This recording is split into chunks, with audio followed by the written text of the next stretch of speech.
if the ego seems to take the first step, it's only because the soul has put it into a position where it has to do that, because the ego doesn't really have free will, and it really has an antagonism to its self-annihilation. So if there is an egoic desire of death, it's usually the lower death drive that creates suicidal thoughts rather than thoughts of transcendence and ascension. But if the soul is touching the ego with its light and its intelligence, its discernment, then it can bring about within the ego an aha in which the ego is receiving the soul's insight and download without necessarily recognizing that it actually came from a higher vehicle than its mental apparatus, but that it is being, let's say, infiltrated from the soul level and brought into a different attitude toward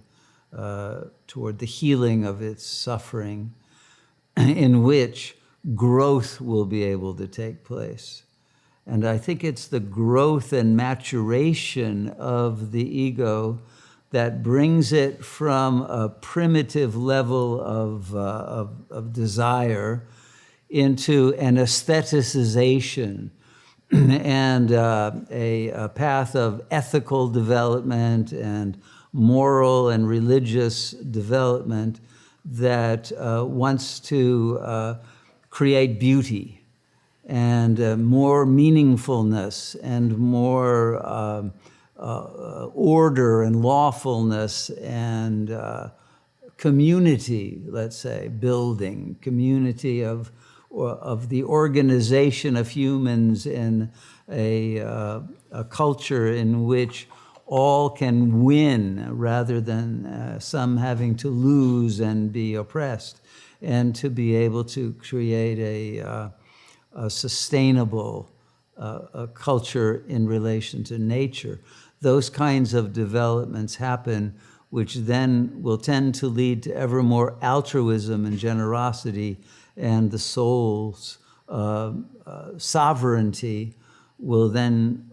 take over and bring one to the higher levels of attainment of consciousness, in which one wants one's whole life to have been a blessing for the world, and to be able to leave it and face God with dignity and with a sense of having fulfilled one's mission. And that brings a kind of a heroic willingness then to sacrifice all traces of any egoic remnants of let's say, the paranoid, schizoid, depressive, and anxious tendencies that may remain in the subconscious from childhood traumas, and a complete purification of the entire consciousness, so that it can become a container of the infinite light, and then the final liberation attained. So it often will go in steps like that of growth and appreciation of ever more metaphysical levels of love and of consciousness.